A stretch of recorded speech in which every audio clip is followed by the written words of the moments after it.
Sir, ফুল নেবেন? ফুল দেখেন, আমার কাছে টাটকা টাটকা গোলাপ ফুল আছে। না সোনা, আমাদের ফুল লাগবে না। আপনারা ফুল নেন না, আজকে সকাল থেকে আমার একটাও ফুল বিক্রি হয়নি। তুমি তো বাচ্চা মেয়ে, তোমার বাবা মা এই বয়সে তোমাকে ফুল বিক্রি করতে পাঠিয়েছে? আমার আব্বু নেই, আমার মা আছে, কিন্তু মা ভীষণ অসুস্থ, দুদিন থেকে কিচ্ছু খেতে পাইনি। এই ফুলগুলো বিক্রি হলে আমি মায়ের জন্য খাবার কিনে নিয়ে যাব। আপনারা ফুল নেন না। আচ্ছা ঠিক আছে।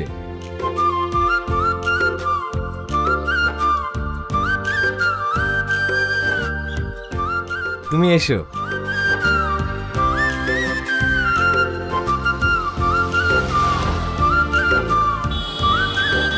এই নাও, তোমার বাড়ি কোথায়? এই সামনে। তোমার মায়ের নাম কি? সানিয়া। আমার মায়ের জন্য অনেক দোয়া করবে, যেন আমার মা সুস্থ হয়ে যায়।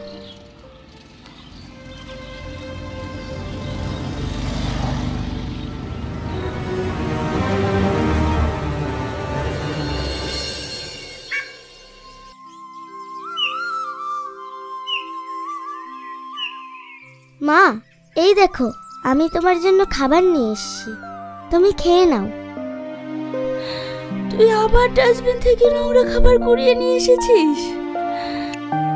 না মা, আমি আজকে খাবার কুড়িয়ে নিয়ে আসিনি, একটা কাকু আমাকে খাবার কিনে দিয়েছে। ওঠো, উঠে খেয়ে নাও।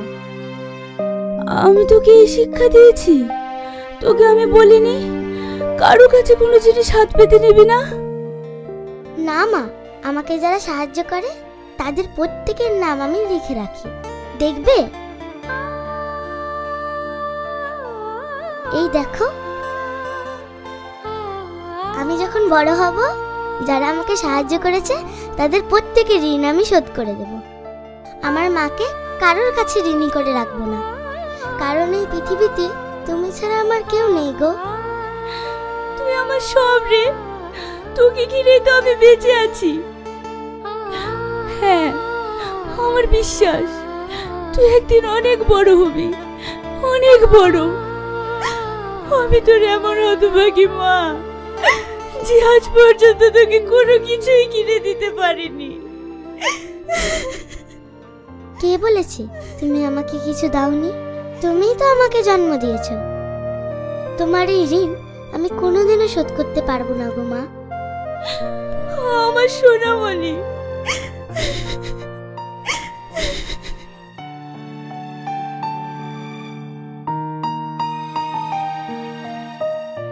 এইবার খেয়ে নাও, তোমাকে আবার ওষুধ খেতে হবে।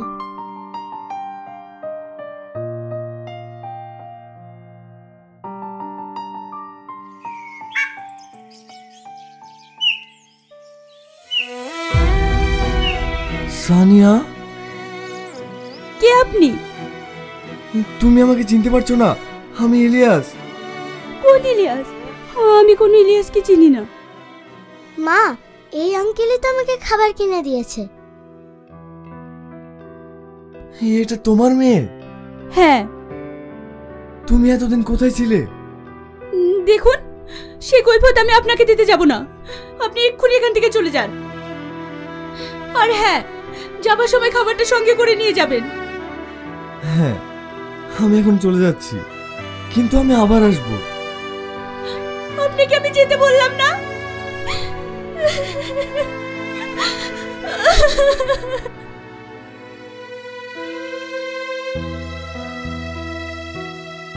বুবু, তোমাকে একটা কথা বলবো। ওই মানুষটা কে? তুমি ওকে চেনো? না। না বুবু, তুমি মিথ্যে কথা বলছো। তোমার চোখের পানিই বলে দিচ্ছে যে তুমি ওকে চেনো। হ্যাঁ, ওই মানুষটাকে আমি চিনি। একদিন ওই মানুষটাই আমার পৃথিবী ছিল।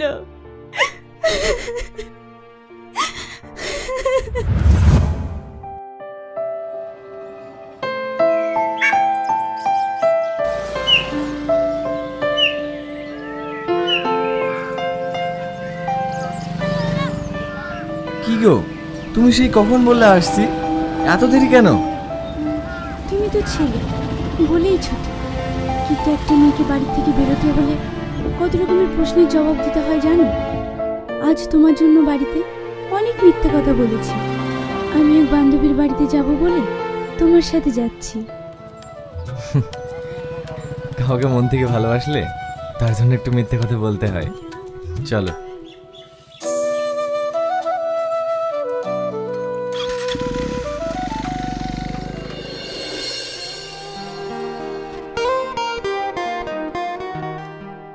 জানো, আমার ভীষণ ভয় করছে। আমি যে তোমার সঙ্গে হোটেলে এসেছি, এই কথাটা যদি বাড়িতে জেনে যায় তাহলে আমাকে শেষ করে ফেলবে। আরে এত ভয় পাচ্ছ কেন? আমি আছি তো। যখন থেকে এসেছো তখন থেকে সে একই কথা। তুমি ভাবলে কি করে আমি থাকতে তোমার কিছু হতে দেব? কিন্তু বড্ড ভয় হয় গো, যদি তুমি কখনো আমায় ছেড়ে চলে যাও। ধুর পাগলি, ছাড়ো তো এসব কথা। তুমি শুধু আমার, আর আমি শুধুই আমার।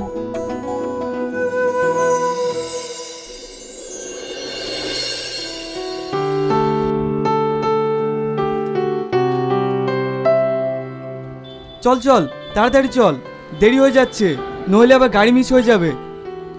আর বলিসনি, এখনো লেট মাস্টারই তো আসেনি। মানে ইলিয়াস এখনো আসেনি? না। ওকে ফোন করিসনি? একবার, অনেকবার ফোন করেছি, সেই একই কথা, এই বেরোচ্ছি, আর ভালো লাগে না। দেখ দেখ, আরেকবার ফোন করে দেখ।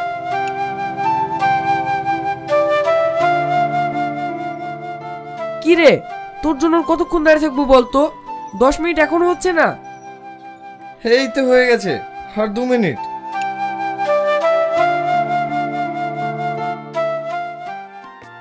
মা, আমি আসছি। আব্বু, তোমরা সাবধানে থেকো। হ্যাঁ, তুইও সাবধানে যাস আর ভালো করে এক্সাম দিস। আচ্ছা ঠিক আছে।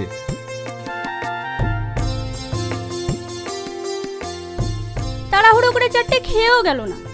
আজ আবার এটা ওর নতুন নাকি? ওর অভ্যেসটাই তো ওই।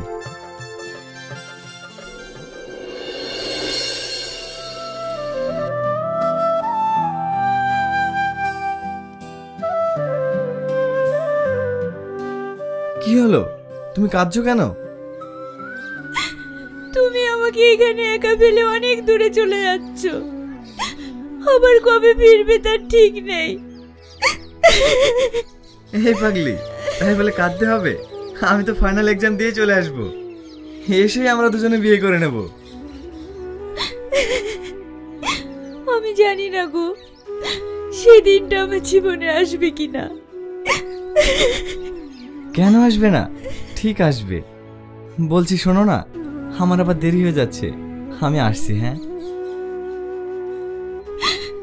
সাবধানে যেও, আর নিজের প্রতি খেয়াল রেখো, আর এই মানুষটাকে ফোন করতে ভুলো না।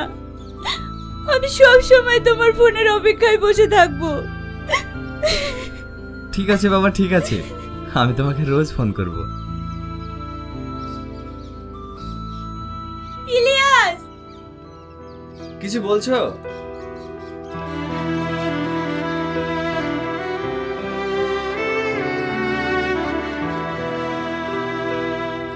এবার যাও। পাগলি কোথাকার।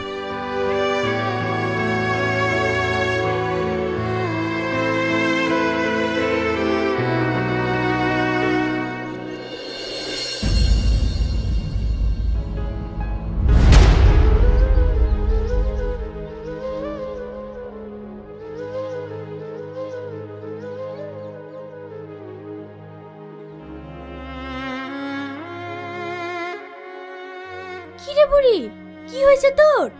এইভাবে বারবার বমি করছিস কেন? জানি না মা, রাত থেকে শুধু এরকমই হচ্ছে। হবে নাই বা কেন? আমার কথা তো শুনবি নি, শুধু উলট পালট খাবার খাবি। এমনিতেই অসুস্থ, তার উপর আবার বকে যাচ্ছ। যাও, রেডি হয়ে নাও, ওকে নিয়ে আমি ডাক্তার বাড়ি যাব।